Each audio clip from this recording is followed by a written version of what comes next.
Okay, so UFC Perth. Carlos Ulberg versus Dominick Reyes is taking place this weekend. And I just gotta say that this card is pretty dog shit. But there are a couple of fights that are worth talking about. Regardless, though, I'm going to be covering every single fight on the card, starting with the early prelims, ending with the main event. So without wasting any more time, let's jump right into the video. All right, we start off with blank silhouettes of two random heavyweights that I've never heard of before. Brando Ercich versus Elijah Ellison. I couldn't really find any tape on these guys. All right, so it's not gonna be super accurate, but I did look at their topology, and I'm gonna go with Elijah Ellison on this one because Ellison's actually active as a fighter. I think he's fought better competition. I don't really know because again, I haven't really seen them fight, but based on like I guess just the level of competition as well as the activity, Rando Perisic, I know he's like what 4-0, but it's been spaced out over the course of like what 5 years. Yeah, I don't really like that. It kind of signifies that Perisic kind of fought as like more of a side hustle, whereas Elijah Ellison actually fought to make a UFC career. So I'm gonna go with Ellison because he's probably taking this more seriously than Perisic. Do I have any faith in either of these two guys? No. If Perisic wins, I won't be shocked because again, I don't know who they are. But I'm just gonna go off the vibes for this one. All right, now up next we got Michelle Montague versus Luana Carolina. If you guys don't know who Michelle Montague is, she's one of the better fighters on the PFL roster that's transitioning over to the UFC, at least for the women's division. And although she's been making relatively easy work of fighters at the PFL, right, I'm gonna make it a rule of thumb that I'm not gonna pick you to win a fight in the UFC unless you've actually beat someone that's actually really good. Now, Luana Carolina, not exactly the most impressive of levels. I don't even know how she got ranked in the first place, but here she is. And whereas Michelle Montague, all right, even though she's making work of like soccer moms and school teachers, uh, again, I don't think she's fought someone at the level of Luana Carolina. So I'm gonna go with Luana Carolina. It's probably gonna be a boring 29-28 decision where you're just kind of pitter patting shots, a lot of shadow boxing there, maybe like some smudge grappling, the classic women's MMA stuff. Yeah, I'm gonna go with Luana Carolina because I actually know who she's fought. Whereas Michelle Montague, yeah, no, even though she's like what 6-0 total as a professional MMA fighter. Yeah, I don't know anybody she's fought, so I'm gonna go with Luana Carolina on this one. All right, now up next we got Jamie Mullarkey versus Rolando Bedoya. Now, picking Jamie Mullarkey in 2025 is not a good idea, but do I pick Rolando Bedoya not lightweight? All right, because Rolando Bedoya got schooled on the feet by Jai Herbert. Right? You can't be getting schooled on the feet by Jai Herbert. Jai Herbert typically takes you to an NPC 29-28 decision, unless you're Ilya Taporia, who when I got head kicked and then had to make a comeback victory. Right? Jamie Mullarkey, in my opinion, he hasn't had the most success in his UFC career. I mean, he's coming off that loss to Mauricio Rufy, where he got absolutely butchered. However, I do think he has a shot on this one. All right, it is in Australia. All right, I don't think Rolando Bedoya is at the level of Mauricio Rufy, and I don't think he has to really fear the shot selection coming back to him. Rolando Bedoya is just kind of aggressive. All right, and that's just his whole game. He just kind of marauds forward. Whereas Jamie Mullarkey, like, yeah, he's not that good. All right, he kind of takes a lot of like iffy decisions most of the time. But I believe that Jamie Mullarkey is overall more well rounded than Rolando Bedoya. Right, I could see Rolando Bedoya just knocking Jamie Mullarkey out in the first round because Mullarkey doesn't have the greatest of chins.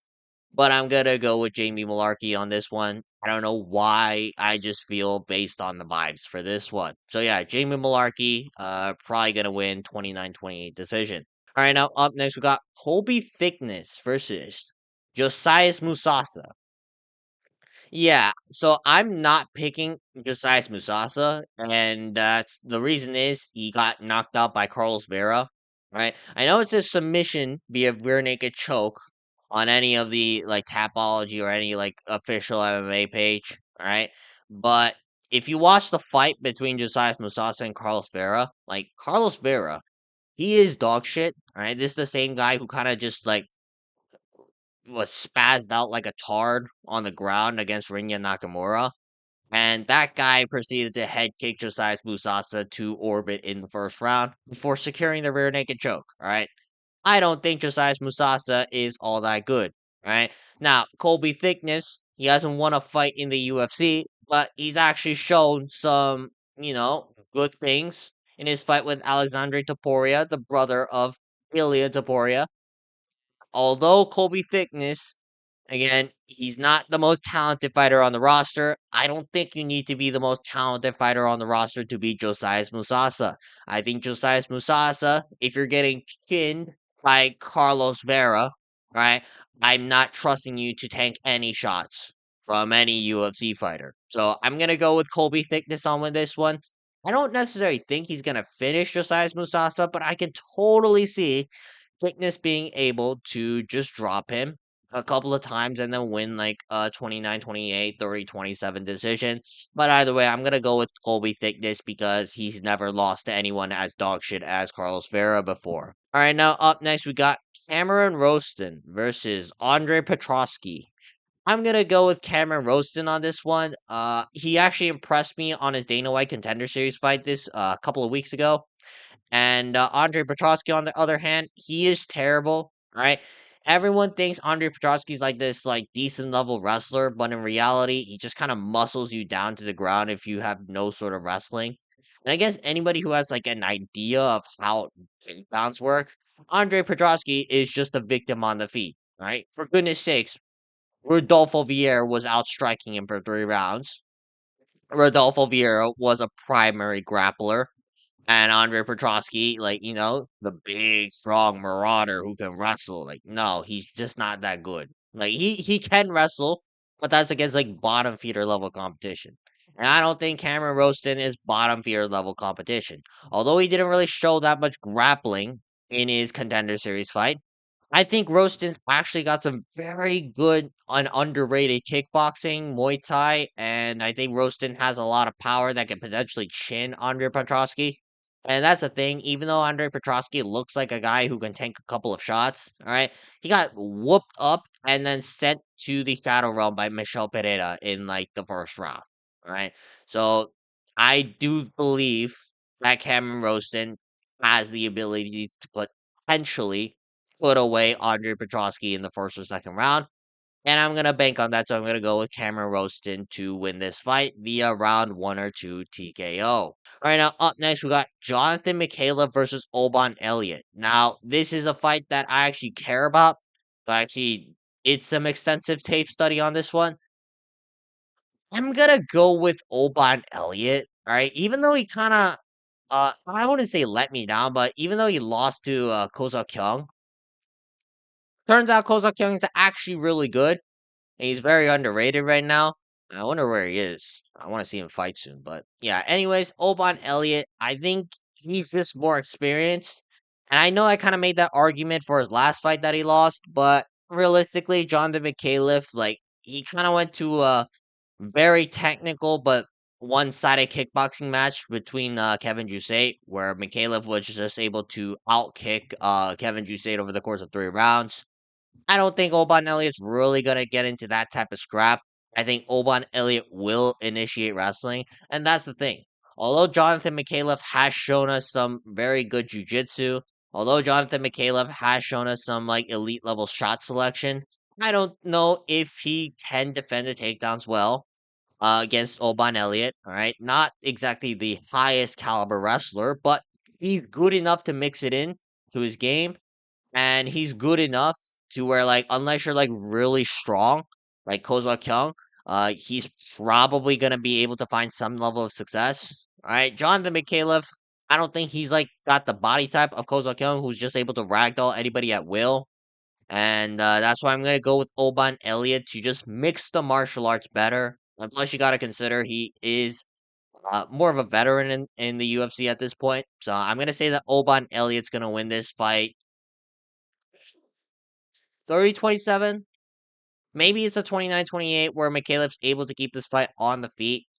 But I just believe that Oban Elliott has more options than Jonathan Micallef. So I'm gonna say that Oban Elliott's gonna win this fight. All right, now up next we got Loma Lookboonme versus Alexia Thainara.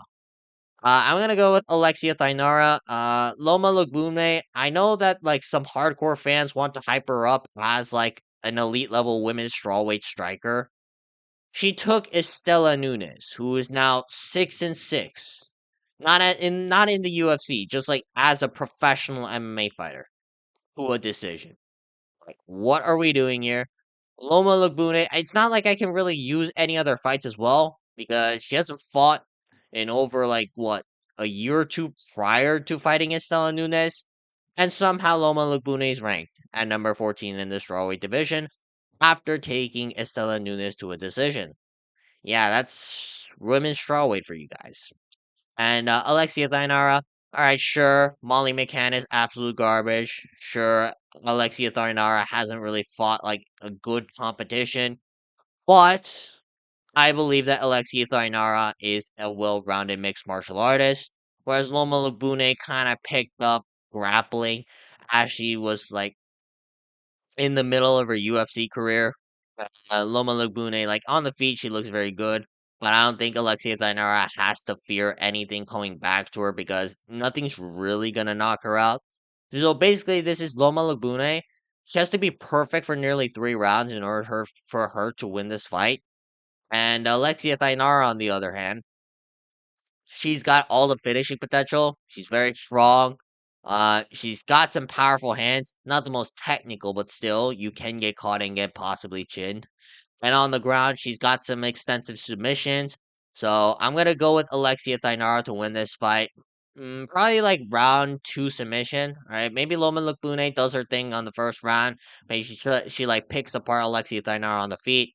But by the second round, I'm gonna say that Thainara is able to get like a body lock or just like a dominant position over Loma Lookboonme and then proceed to find a submission. Probably like an armbar or something like that. But yeah, Alexia Thainara, I'm gonna pick her to win this fight. All right, now up next we got Navajo Stirling versus Rodolfo Bellato. Yeah, I think this is fair to say. I'm never picking someone who backs out of a fight with Paul Craig. All right, and that was Rodolfo Bellato in July. All right, Rodolfo Bellato, I don't know what happened in that situation, but it looked like he was trying to back off from fighting the body kick of doom that is Paul Craig. All right, so I'm gonna go with Navajo Sterling on this one, and that's not the only reason. The reason I'm gonna say that Rodolfo Bellato should not be able to win this fight is because there were signs that he was garbage in the first place. Like he can't be making a comeback victory against Eor Potieria at light heavyweight and then expect to like for me to really trust you. And it's not like he's been getting all that many finishes. I don't believe that Rodolfo Bellato has the danger factor that people think he does. All right, like for goodness sakes, he took majority draw to Jimmy Crute, who's been off like a 2-year layoff or something along those lines. So Rodolfo Bellato, there were signs to begin with that he wasn't that good, but unfortunately, Bellato, he just backed off of a fight with Paul Craig, and that kind of sealed my opinion on him. Whereas Nabo Sterling, yeah, he hasn't fought the best level of opposition, and he can be very low output and boring at times. However, I just believe that Navo Sterling is the much cleaner striker, and I don't see Rodolfo Bellato really using his grappling like he should. All right, Rodolfo Bellato never really enters like guard or anything like based on takedowns and stuff. Rodolfo Bellato is always kind of a scrapper who just kind of overwhelms you in the clinch. And I don't see Navajo Sterling being overwhelmed in the clinch. I believe that Navajo Sterling is probably gonna like take his shots against Rodolfo Bellato, possibly drop him a couple of times, and eventually coast to a 30-27 decision where he's just clearly outstriking Rodolfo Bellato. So yeah, I'm gonna go with Navajo Stirling to win this fight, 30-27 by decision. All right, now up next we got Justin Tafa versus Louie Sutherland. How is Justin Tafa still in the UFC? How is he on the main card of this fight night? Why has he not been cut out of the promotion yet? These are all questions I'm asking myself. All right, I'm gonna go with Louis Sutherland. Like, I don't even know who this guy is. I'm just gonna make it a golden rule to never pick a Tafa bro to win a fight ever. Right? And if Junior Tafa didn't pull out of his fight with Ebo and Aslan, I'm sorry. Like, I would have picked Ebo Aslan to win that fight regardless as well. So, Justin Tafa, I know he has like the overhand right that everyone needs to be careful about, but when's the last time he used it? Right? Justin Tafa, in my opinion, at this point is a fat NPC blob who is for some reason getting overhyped by the UFC promotional team. And it's a wonder as to how he hasn't been cut yet. So as long as Louis Sutherland isn't complete dog shit, he should be able to beat Justin Tafa, and I'm gonna pick Louis Sutherland to beat Justin Tafa because it's a Tafa bro in 2025. All right, now up next we got Tom Nolan versus Charlie Campbell. Finally, an actual fight. I'm gonna go with Tom Nolan on this one. Now, if this were in full training camps, I would be more inclined to pick Charlie Campbell. However, Charlie Campbell is filling in on short notice after Evan Elder got injured. So I'm gonna go with Tom Nolan on this one. I think they fought relatively similar competition. I believe their skill sets are pretty much similar, but I will say that Tom Nolan has like the more physical advantages. He's like taller by 3 inches. He has the longer reach advantage. Charlie Campbell, I believe, is the crispier striker with more potential to knock people out. But again, it's very similar to the way they fight. They kind of just like what pick their shots very well as like what well-rounded kickboxers on short notice, and also the fact that this is in Australia, and also because Tom Nolan has the physical advantages. I'm gonna go with Tom Nolan. If Charlie Campbell wins, good for him. All right, I'm not gonna be shocked because again, Charlie Campbell is actually pretty good, but based on all the factors I mentioned before, I'm gonna go with Tom Nolan to win this fight via decision. 29-28. Yeah, maybe Charlie Campbell has some success, but I think Tom Nolan's just going to be able to pick his shots better. All right, now up next, we got Jake Matthews versus Neil Magny. Yeah, I'm going to go with Jake Matthews on this one. Yeah, it's Neil Magny in 2025. All right. I know he's coming off that win against Elijah Zaleski dos Santos, but Zaleski dos Santos is another unk that might have to call it quits soon. And Jake Matthews, all right, he hasn't fought the best levels of competition, but he's put together a win streak. And for once, he's not looking like complete mid against like bottom feeder level competition. Jake Matthews also isn't like green in his career, so maybe Neil Magny can trip him up with some sort of crafty tactics. But I think Jake Matthews is a lot more experienced than most prospects that go up against Neil Magny. And I believe that Jake Matthews, he has a very good calf kick, which is one of Neil Magny's biggest weaknesses. I don't see Neil Magny really being able to put away or take down Jake Matthews or sub him. I don't see Neil Magny being able to clinch up with Jake Matthews and just randomly throw knees and up the middle and then potentially get a body shot TKO. Jake Matthews also is the much more educated striker, right? Neil Magny doesn't have any threats on the feet, other than just like lunging in with a 1-2.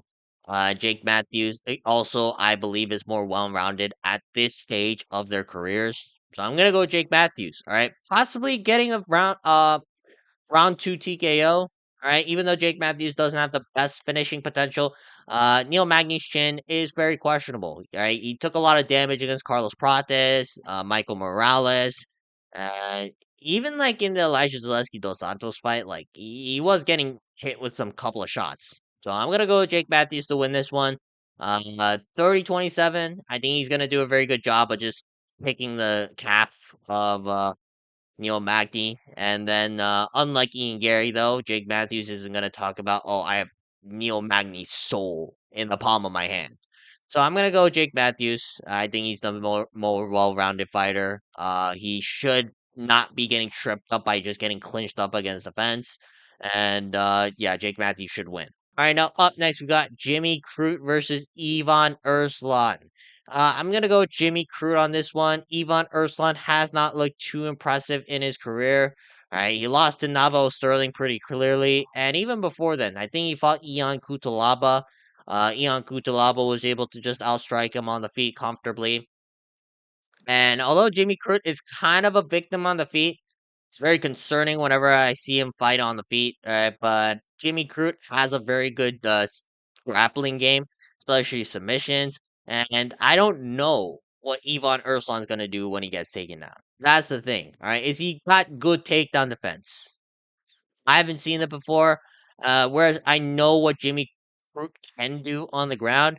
And if Jimmy Crute takes him down, unless Ivan Urslan's a wicked jujitsu artist who just never used his grappling before in a UFC fight, I'm gonna go with Jimmy Crute to get like a round one or two submission. All right, I think this is pretty straightforward. All right, Ivan Urslan, in my opinion, is a step down in competition to the guys that Jimmy Crute has been able to submit in the past.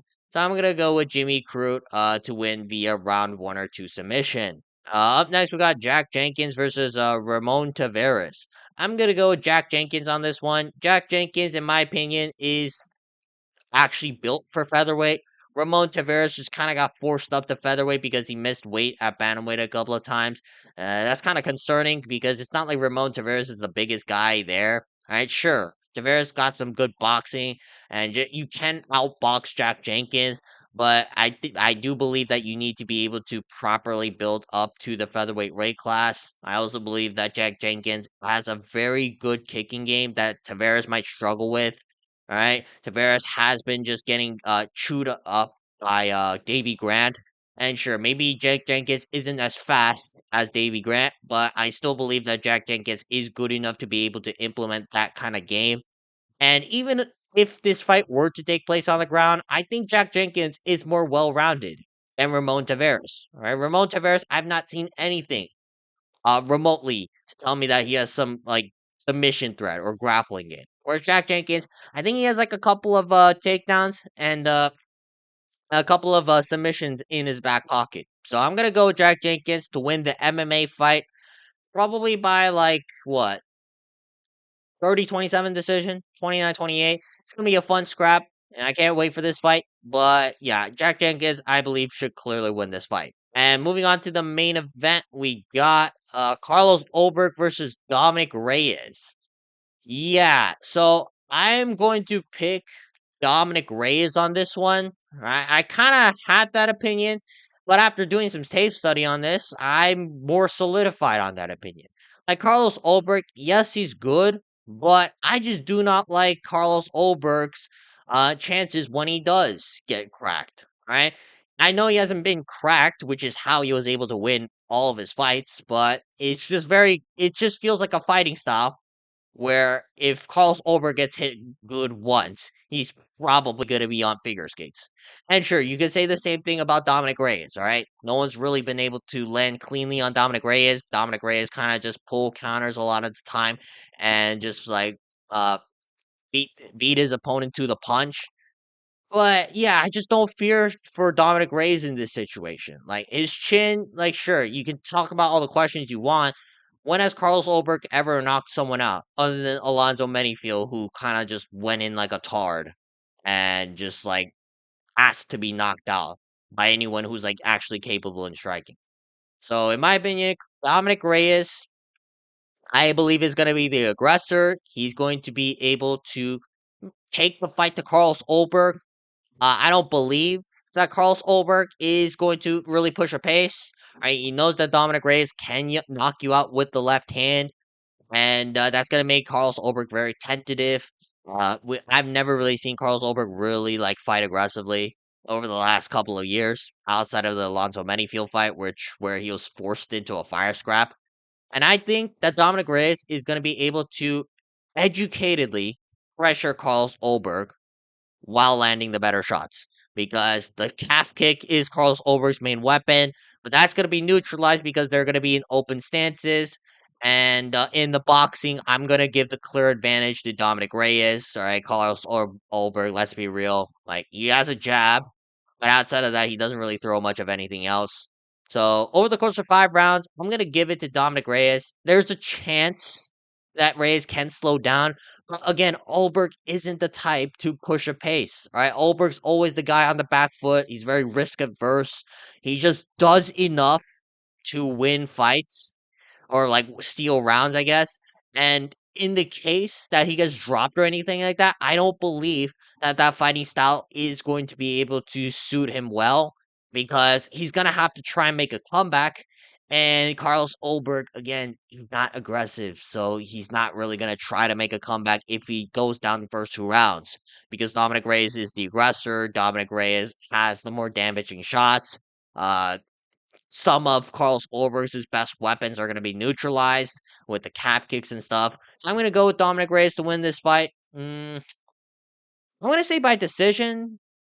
Yeah, there's a possibility he can knock out Carlos Ulberg, but it's not like Reyes has the best knockout potential.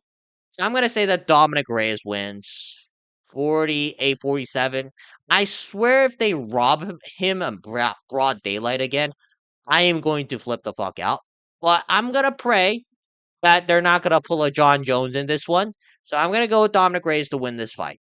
Alright, that's gonna be it for today's video. If you guys want to see more videos like this, please make sure to like and subscribe so we can get this channel monetized. But other than that though, leave a comment down below of who you guys have winning for the main event. Because realistically that's the only fight that we really care about. But otherwise, I will probably see you guys later. Peace.